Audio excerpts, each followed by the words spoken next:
मुझे पता है आपको मिटाने के लिए चक्रव्यूह रचे जा चुके हैं, परंतु अगर आपके शत्रु यह समझते हैं कि वो आपको मिटा देंगे तो ये उनकी भूल है, क्योंकि चक्रव्यूह में हर बार अभिमन्यु फंस जाएगा। वो जमाने कब के जा चुके हैं। जैसे मैंने आज का ये मुहिम चला रखी है, जो ये निर्दोष लोग कोर्ट कचहरियों के चक्कर काट रहे हैं और इसमें अपने जीवन की आहुति दे रहे हैं, यह बहुत बड़ा दुर्भाग्य है हिंदुस्तान के लिए। आपको इन चीजों के बारे में रेमेडी देने के लिए और आपको एक सकारात्मक विचार देने के लिए आज आपको प्रेरित करेंगे माननीय अधिवक्ता श्री सुमित खत्री जी। सर नमस्कार। नमस्कार नितिन जी, नमस्कार महोदय। कुछ बताइए कि क्या लड़कों को ऐसा करना चाहिए जो निर्दोष हैं। देखिए, निर्दोष की कैटेगरी तो आप डिफाइन नहीं कर सकते, लेकिन फिर भी जितने भी केसेस आते हैं उसमें मुझे लगता है कि अधिकांश केस लड़कियों के द्वारा फाइल किए गए अधिकांश केस शायद किसी हद तक गलत ही होते हैं, क्योंकि मैंने ये देखा है अधिकतर केसेस में कि लड़कियां हर जगह बड़ा चढ़ाकर मेंटेनेंस मांगती हैं, बड़ा चढ़ा करके डोमेस्टिक वायलेंस के केसेस में कुछ फाइल करती हैं, बड़ा चढ़ा करके 406 498 के मुकदमों में अपने खर्चे को दिखाया जाता है। तो मेरा मानना यह है कि जैसे अभी ये रिसेंटली हादसे हुए, 3 हादसे अभी मेरी नॉलेज में भी रिसेंटली हैं, जबकि मेरे को ये पता है आज तक कुछ कुल मिलाकर के 1,48,000 लोगों ने सुसाइड कर लिया इन्हीं केसों के चलते। हर साल करते हैं इतने? हर साल मैं थैंक यू नितिन जी कि आपने ये बताया मेरे को, हर साल इतने लोग सुसाइड करते हैं। 3 तो रिसेंट मामले हैं। मैं आप सभी से रिक्वेस्ट करूंगा, ये ऐसे मुकदमे नहीं है जिनके लिए आपको सुसाइड करना पड़े, जिनके लिए आपको इस लेवल तक जाना पड़े। मैं आपकी मदद के लिए, मैं आपकी सहायता के लिए हमेशा तैयार हूं, और ऐसे मैं आपको सुझाव दे सकता हूं जिनको अपनाने पर आप लोग खुद देखोगे कि हमारे पास इतनी रेमेडी अवेलेबल थी और हमने ऐसे काम कर लिए। हमारे पास इतनी रेमेडी अवेलेबल थी और हम ऐसा काम करने की सोच भी कैसे सकते हैं। आप आज की डेट में इतने आपके पास में प्रोविजंस हैं, कानून हैं, जिनके तहत आप नितिन जी इतने तरीके हैं जिसके तहत आप परेशान नहीं होगे। आप बिल्कुल परेशान नहीं होगे। जिन्होंने झूठे मुकदमे डाले, जिन्होंने झूठे मुकदमे फाइल करें वो परेशान होंगे। तो सर हम लीगल पॉइंट की बात करते हैं। हाँ बिल्कुल। फर्स्ट जो सबसे ज्यादा लड़के प्रताड़ित होते हैं, जो मेंटेनेंस की एप्लीकेशंस होती है वो एक लिमिटेड समय होता है, उसके अंदर जो है डिसाइड हो जानी चाहिए। फिर भी 2-2 साल उसको 2.5 साल खींच लेते हैं। तो जो अतिरिक्त मेंटेनेंस होता है उसको माफ कराने के लिए एक लड़का क्या क्या कर सकता है। देखिए, सबसे पहले तो इंटरिम मेंटेनेंस पे बहस ही आपकी इसी चीज में बनती है कि आपने लड़की ने जो एप्लीकेशन फाइल करी है वो फाइल करी, सपोज करें एक लड़की ने जून 2024 में कोई एप्लीकेशन फाइल कर दी और वो जानबूझ करके डिले कर रही है 6 महीने का, 8 महीने का, जबकि एप्लीकेशन डिसाइड करने का पीरियड ही 60 दिन का है। अगर वो एप्लीकेशन जानबूझ करके उसमें डिले कर रही है तो कोर्ट के पास पावर है, डिस्क्रिशनरी पावर कोर्ट के हाथ में दी गई है। कोर्ट को लगता है कि इसने जानबूझ करके डिले करा है तो कोर्ट उन केसेस में उस लड़की को maintenance, interim maintenance date of filing से नहीं देगी, सिर्फ उसी महीने की देगी जिस दिन वो मुकदमा डिसाइड हुआ, जिस दिन वो इंटरिम एप्लीकेशन डिसाइड हुई। सर लेकिन जैसे कि ये तो कोर्ट को करना चाहिए, लेकिन अगर मैं कहता हूं कि अगर डिसाइड हो गया और उसके ऊपर 2 साल का एग्जीक्यूशन आ गया या 2.5 साल का एग्जीक्यूशन आ गया तो लड़का उसको माफ कैसे करा सकता है? आपके पास भी पावर है, आप उस एप्लीकेशन के जो कोर्ट ने ऑर्डर करा है आप उसको रिव्यू फाइल कर सकते हो कोर्ट के सामने, सारे तथ्य सामने ला करके, सारे फैक्ट सामने दिखा करके। इसके अलावा फिर आपके पास में जो भी ऑर्डर ऐसा होता है वो अपीलेबल ऑर्डर होता है, आप उसकी अपील कर सकते हो। आप उसके अगर हाईकोर्ट में जाएंगे तो क्रिमिनल एमसी फाइल कर सकते हो। आपके पास सारी रेमेडीज अवेलेबल है। सर जो सिविल प्रोसीजर कोड होता है सीपीसी, उसकी धारा 151 क्या कहती है? 151 उसको हथियार के तौर पे कैसे यूज कर सकते हैं? देखिए, सबसे पहले तो मैं आपको ये बता दूं, सेक्शन 151 सीपीसी जो है that provides inherent power to the district court, trial court. अब ऐसी कोर्ट्स को 151 में जब पावर दी गई है तो आप 151 की उस पावर का यूज एज अपने लिए कर सकते हो। आप उसमें एक एप्लीकेशन फाइल कर सकते हो 151 सीपीसी में। एक तो आप एचएमए एक्ट में 151 सीपीसी में एप्लीकेशन फाइल कर सकते हो, और उसके अलावा डोमेस्टिक वायलेंस में, क्योंकि 125 या जो बीएनएस एक्ट 146 में एप्लीकेशन फाइल हो रही है आजकल, वो क्रिमिनल प्रोसीजर्स में आती है, तो उसमें 151 सीपीसी नहीं लागू होती। डोमेस्टिक वायलेंस में और HMA एक्ट, इन दोनों में आप एप्लीकेशन फाइल कर सकते हो। जो 125 है, फिर उसमें कौन सी एप्लीकेशन फाइल होगी? 125 में आप सिंपलीसिटर एप्लीकेशन फाइल करें ना, आपको कोई जरूरत नहीं है, आपको किसी प्रोविजन के अकॉर्डिंग उसमें जाने की जरूरत नहीं है। 125 में देखिए, 125 के साथ में 127 पढ़ा जाता है। 100 ऐसे ही आज की डेट में बीएनएस में जो 144 और 146 पढ़ा जाता है।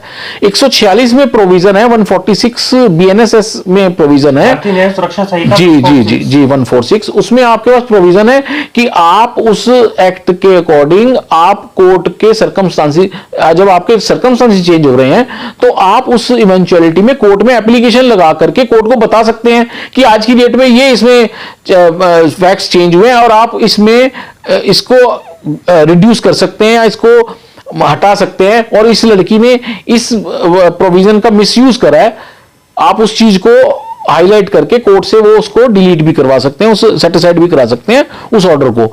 उसके लिए आपको या तो रिव्यू भी फाइल किया जा सकता है। रिव्यू के अलावा फिर आपके पास अपील का एक प्रोविजन है, रास्ता अपील का है। सर, जो कंटेम्प्ट ऑफ कोर्ट होती है जी, इस कंटेम्प्ट को एक लड़का कैसे कैसे यूज कर सकता है? देखिए, कंटेम्प्ट का प्रोविजन 2 पार्ट में बटा हुआ है। पहला पार्ट ट्रायल कोर्ट, जिसमें कि अगर गलत एफिडेविट लड़की फाइल करती है या कोर्ट को झूठी इंफॉर्मेशन देती है, गलत इंफॉर्मेशन देती है, उस कंडीशन में जो हस्बैंड है वो वाइफ के खिलाफ कंटेम्प्ट सेक्शन 340 में फाइल कर सकता है। ठीक है जी। इसके अलावा डिस्ट्रिक्ट कोर्ट में कर सकता है, डिस्ट्रिक्ट कोर्ट में कर सकता है, हाई कोर्ट में। इन केस वो लड़की अगर हाई कोर्ट में कोई ऐसा एफिडेविट झूठा फाइल करती है तो सेक्शन 2B और section 2C contempt of court act के अकॉर्डिंग वहां पर कंटेम्प्ट एप्लीकेशन, कंटेम्प्ट वहां एक्चुअली क्या है, हाई कोर्ट में कंटेम्प्ट की एप्लीकेशन नहीं लगती, उसके लिए स्पेशल अलग से प्रोवाइजो दे रखा है, अलग से एक्ट दे रखा है, उस एक्ट के अकॉर्डिंग अलग से पिटीशन फाइल होती है कंटेम्प्ट पूरा केस ही अलग चलेगा उसका। आप हाई कोर्ट में उसमें उस प्रोविजन को अवेल कर सकते हैं, आपके पास में रेमेडी है उसकी। सर, जैसे जो ये सिविल कंटेम्प्ट होती है और जो क्रिमिनल कंटेम्प्ट होती है, इन दोनों में अंतर क्या होता है? देखिए, सिविल कंटेम्प्ट और क्रिमिनल कंटेम्प्ट में मेन बेसिक फर्क यही है कि जैसे कोई कोर्ट में एफिडेविट किसी ने गलत फाइल करा, झूठा फाइल करा, तो उस इवेंचुअलिटी में वो सेक्शन 2B के अकॉर्डिंग, कंटेम्प्ट ऑफ कोर्ट के अकॉर्डिंग आप सिविल उसके खिलाफ रेमेडी अवेल कर सकते हैं। लेकिन कोई पर्जरी करता है, कोर्ट पर्जरी, जहां पर्जरी वर्ड आ जाएगा वहां पर क्रिमिनल कंटेम्प्ट बनेगी, क्योंकि जानबूझ करके कोर्ट के साथ में कुछ कोर्ट को ऐसा दिखाया गया जिससे कोर्ट ने उसको सही समझ के गलत कुछ ऐसा ऑर्डर पास कर दिया जिससे दूसरी पार्टी को हरासमेंट हुई। सर, जो आपने बात करी क्रिमिनल कंटेम्प्ट की जी, इसको सुनने की जो पावर है वो हाई कोर्ट के पास ही होती है सिर्फ? नहीं, 340 में भी आपके क्रिमिनल प्रोसीजर में ही फाइल होती है। सीआरपीसी 340 का प्रोविजन है जिसके अकॉर्डिंग आप कंटेम्प्ट जो फाइल करते हो वो मैजिस्ट्रेट के पास में वो कंप्लेंट जाती है, and the complainant would be the concerned officer और जुडिशियल ऑफिसर। वो आप कंप्लेनेंट नहीं हो उसमें, आपने तो एप्लीकेशन फाइल कर दी। एप्लीकेशन तो उस कोर्ट में फाइल करेंगे जिस कोर्ट में केस चल रहा है। जी उस कोर्ट का जो जज जो जुडिशियल ऑफिसर होंगे, he would be the complainant in that particular application. Okay sir, जैसे कई बार एप्लीकेशन पिटीशंस में लिखा जाता है कि हमने लोन लेके शादी करी जी, चाचा ने मुझे 5 लाख रुपए दिए थे, हमें फूफा जी ने हमारे 7 लाख रुपए दिए थे और मौसा जी ने 10 लाख रुपए दिए थे। हमने सारे पैसे इकट्ठा करके लड़के की बड़ी मुश्किल से शादी की थी, धूमधाम से, और देखें हमारे साथ क्या हुआ। तो ये फॉल्स है और ये बात को घुमा फिरा के कोर्ट के सामने झूठा तथ्य दिया जा रहा है जिसके कोई साक्ष्य नहीं होते। बिल्कुल नहीं होते। इसमें मैंने एक जो धारा है वो निकाली है, आप बताइए उसके बारे में बताइएगा आप। जो इनकम टैक्स एक्ट है उसमें एक धारा है 269 जी, और एक है 269 टी। सर, इसके बारे में कुछ बताइए आप। देखिए, सेक्शन 269 SS कहता है कि कोई भी शख्स 20,000 से ज्यादा का लोन कैश में किसी को नहीं दे सकता। पैसा लोन नहीं, पैसा नहीं दे सकता, ना दे सकता ना ले सकता। अब एक लड़की बोलती है कि उसने लोन लिया अपने चाचा से, अपने ताऊ से, अपने एक्स फूफा से। वो लोन क्या उन्होंने अपने उस शादी के जो उसने सारा खर्चा दिखाया इन्वेस्टिगेशन ऑफिसर को, उन सब के बारे में अगर वो रिवील करती है तो इन्वेस्टिगेशन ऑफिसर की ड्यूटी है कि उन सब का क्रॉस चेक करे कि क्या ये सारे लोन लिए गए। क्योंकि वो लोन लिए जाएंगे तो लोन तो आपके पास ट्रांजैक्शन होगी दो तरीके से, बैंक से होगी या चेक से होगी, या तो आपने यूपीआई कर दिया उसको या तो इलेक्ट्रॉनिक हाँ जी ट्रांजैक्शन, या फिर होगी चेक से। और सर जो बैकग्राउंड में 4 या 5 साल पीछे जाके या 2 साल पीछे जाके कोई बैंक की ट्रांजैक्शन हो नहीं सकती, नहीं हो सकती। इसका सीधा मतलब है कैश लिया लेन देन हुआ और वो है क्राइम। कैश लेना 20,000 से ऊपर अपने आप में ऑफेंस है। वो उसकी कंप्लेंट करी जा सकती है, इनकम टैक्स ऑफिसर्स के पास में जाया जा सकता है। कंसर्न वार्ड है जी, कंसर्न वार्ड जो आपका है इनकम टैक्स डिपार्टमेंट का, वहां पर आप कंप्लेंट कर सकते हैं। मेरा कहना यह है कि इसमें आप कंप्लेंट इन्वेस्टिगेशन ऑफिसर के पास में करेंगे। Investigation officer income tax department को कर सकता है इसकी कंप्लेंट, लेकिन इन्वेस्टिगेशन ऑफिसर अगर नहीं करता तो आपके पास में आपके पास रेमेडी है। जी बिल्कुल, क्योंकि जो एफिडेविट पे दिया गया है, पिटीशन में लिखा गया है, कहीं पे भी लिखा गया बिल्कुल है, उसकी अगर सर्टिफाइड कॉपी निकाल ली जाती है तो एक सरकारी दस्तावेज है, और जो सरकारी दस्तावेज होता है वो प्राइमरी एविडेंस होता है। बिल्कुल, तो सर उसको अपनी कंप्लेंट की कॉपी के साथ एनेक्स करके आप एनेक्स करके उसको कंप्लेंट को दे सकते हैं। अगर वहां पर भी कोई कार्रवाई नहीं होती है तो आपके पास में बहुत सारे प्रोविजन है। आप इनकम टैक्स ट्रिब्यूनल में जा सकते हैं, आप सेक्शन 200 की कंप्लेंट में आप कंसर्न मजिस्ट्रेट के पास में जा सकते हैं, जुडिशियल मजिस्ट्रेट जो है, सेक्शन 156(3) में जा सकते हैं कि इनके खिलाफ एफआईआर दर्ज करा जाए। इनकम टैक्स डिपार्टमेंट में आप कंप्लेंट देंगे, इनकम टैक्स डिपार्टमेंट कार्रवाई नहीं करते तो उनके हायर अथॉरिटीज को दीजिए आप, उसके फिर भी नहीं करते तो आपका रिट का जुडिक्शन है, आप रिट में जाइए। Sir income tax government body के अंदर आती है जी, तो जो लड़का है उस पिटीशन को लेकर अगर कार्रवाई नहीं करते इनकम टैक्स वाले तो रिट मैडम्स में भी तो जा सकता बिल्कुल है। मैं यही कह रहा हूं, मैं यही आपके इस बात को ही मैंने आपको आगे बढ़ाया कि अगर वो डिपार्टमेंट उस पॉइंट को नहीं उठाता है या उस पर कोई डिस्कस नहीं करता है, आपको रिप्लाई नहीं करता है, तो आप आपके पास प्रोविजन है, आपके पास हाई कोर्ट में आप जा सकते हैं, कोर्ट से डायरेक्शन मिल जाएगी। बिल्कुल, आपको हाई कोर्ट से इनकम टैक्स, क्योंकि ये तो फैक्ट्स के ऊपर सब कुछ है ना, आपने फैक्ट्स दिए, फैक्ट्स के ऊपर इनकम टैक्स डिपार्टमेंट अगर कार्रवाई नहीं कर रहा है तो हाई कोर्ट उस पर कार्रवाई करेगा। रिट जुडिक्शन इतना बड़ा किस लिए दिया? 226 में आप जाइए। सर एक सेक्शन है इनकम टैक्स का 69 C&D जिसमें बोला जाता है डीम इनकम के बारे में। सर उसके बारे में कुछ बताइए। देखिए, डीम्ड इनकम का मतलब हुआ कि सपोज करिए आपके पास में आपने अपने उसमें लिख दिया कंप्लेंट में कि जी मेरे पास 15 लाख रुपए आए और आप उसको प्रूव नहीं कर पाए, तो ये जो अमाउंट आपके पास में आया that would be your deemed income, कि इनकम टैक्स डिपार्टमेंट इस चीज को आपकी डीम्ड इनकम मानेगा कि आपके पास में तो पैसा आया है, क्योंकि because evidence is the admission is the best evidence. If you are admitting something in your petition, in your complaint, in your affidavit, then that deems to be that would be find out there in that section 69 of income tax act। वो 69 के according आपके खिलाफ उस section 69 के according उसकी income को आपकी deemed income माना जाएगा उस लड़की की। वो डीम्ड इनकम जो होगी उसी के अकॉर्डिंग इनकम टैक्स डिपार्टमेंट आपके खिलाफ कार्रवाई कर सकता है उस लड़की के खिलाफ। लड़की पक्ष द्वारा कई बार थोड़ी बात जो है पिटीशन में घुमा फिरा के लिखी जाती है।